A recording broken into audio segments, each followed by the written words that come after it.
Hello everybody, this is GamerGar and welcome back to another episode of Stardew Valley. So today we are going to be going through the pros and cons of playing in a multiplayer scenario.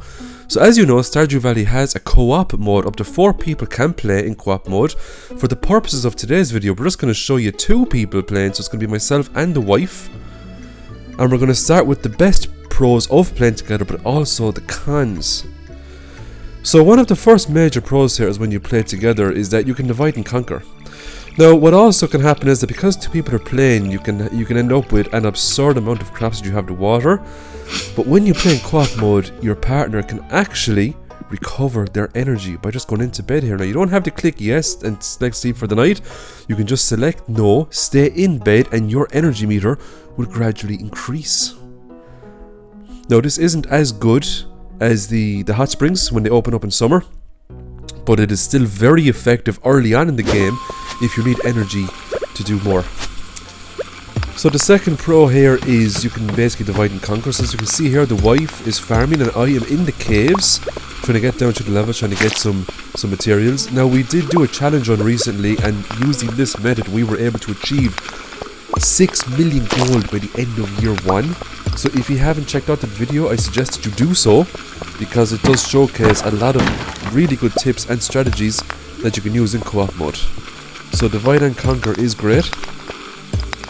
So as we can see here, you know, we can swap roles if we want. I can farm, she can go to the mines. I can fish, you know, she can farm. So pro number 3 is the art of duplication. You can duplicate any item in this game as long as you can put it on a table. So I have a prismatic shard here now. Both of us have no prismatic shards in our inventory, and as you can see, if both of us select it at the same time, then it will create a copy of the item. So obviously this doesn't just apply for prismatic shards. You can do this with ancient fruit wine, you can do this with galaxy souls. You can also strike crates at the same time for double the reward. And that applies for nodes in the game. It applies for all the other crates that you can come across in the game. So pro number 4 is the art of sharing tools. So for example, if I upgrade my pickaxe here now, upgrade it to a steel pickaxe, I can use the wife's pickaxe while I'm waiting for my pickaxe to get upgraded. This means there is no downtime when it comes to progression. Whether you're in the mines, whether you're cutting down trees, you know, whether you need to water crops, you can share each other's tools. And this may sound like a small pro, but when you play, especially a challenge run, it's a huge bonus to be able to use tools while having other tools being upgraded at the same time.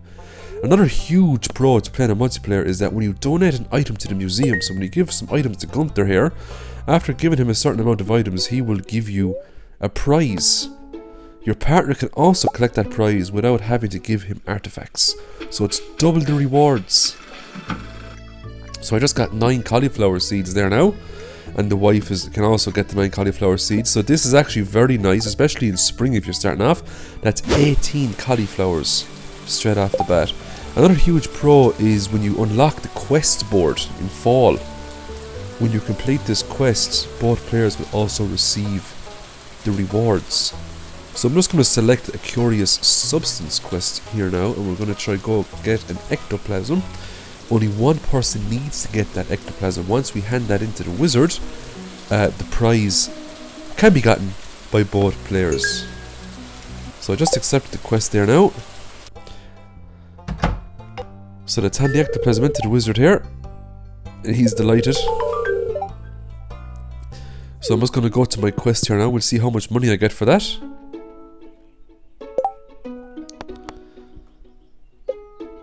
$2,500 gold. And as we can see, the wife just clicked on the prize there as well. So double rewards. And 2,500 gold is, you know, you can get a lot more than that for some of the quests.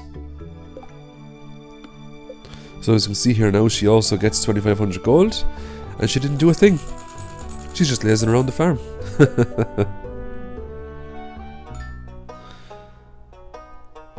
There's other quests in the game that give way more than that. Some quests even give 5,000 gold plus. Another pro is that you can get married in the game to each other.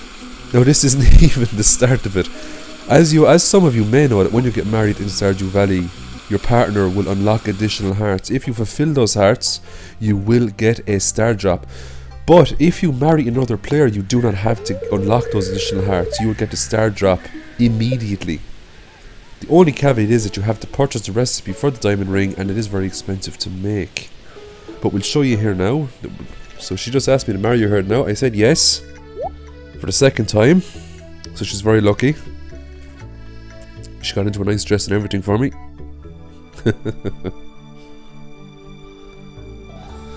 So we're going to go back to our houses here now, and there should be a box inside the house with a star drop inside for us. So it's a very easy way to get a star drop in Stardew Valley if you don't want to, you know, have to work on relationships all the time. You can just marry the other player. So as we can see here, there's a box literally right in front of me. So I have to take it before I can even get to bed. Don't have a choice. And that is a lovely star drop. So it's a nice easy way to get a star drop for you.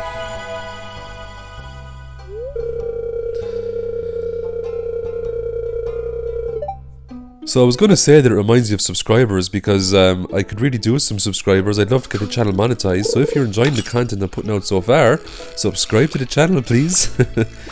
So a major con here is in multiplayer is that when you fish, or when you even open your menu, time does not pause.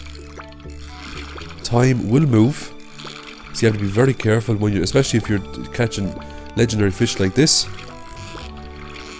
So if you're eating food, if you're in your menu, if you're buying stuff in the shop, if you're fishing, if you're doing anything that normally pauses the game in single player, it will not pause the game for you in co-op. Even if you're playing one of those mini games like Journey of the Pirate King or the Junimo kart game. I don't know how many times I've played those games, I've forgotten about the time, and I passed out afterwards. So that is one of the major cons, especially in Stardew, especially when you get into the Skull Cavern. You know, where time is of the essence. So another huge con here is that bombs not only hurt yourself when you place them, but your partner can also damage you with bombs. So if you're going into the Skull Cavern, or if you're going into the mines here, you got to be very careful when you're putting down bombs that you don't blow up your partner. So as we can see, the bombs can do a lot of damage, especially if they're stacked. So another con here now is that when you're going for passive upgrades, such as the backpack upgrade, tool upgrades, both players will need to upgrade. That means double the cost. So if both of us want bigger inventory slots, both of us will have to get the backpacks. If both of us want iridium pickaxes or axes or, you know, watering cans, both of us will have to hand in the tools to Clint to get those upgraded. So we gotta be careful. Sometimes when you play co-op, you really have to plan things out.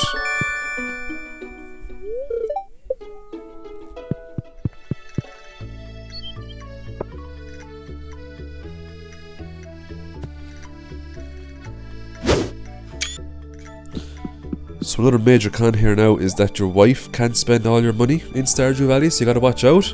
All that hard-earned cash that you put into the farm, your wife can very easily come along and spend it all on seeds.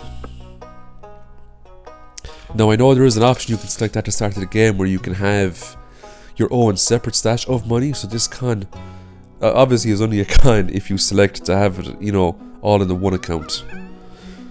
So real life, you know, from a real life experience, don't do that, have your own separate account. So I'm gonna leave the video there. I hope you enjoyed it. I will upload the next Stardew Valley video in the next day or two, so stay tuned for that. And as always, I hope you have a great day. Bye for now.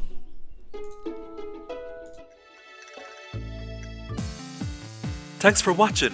Don't forget to like, subscribe and hit that notification bell to be notified for my future videos. And as always, have a great day.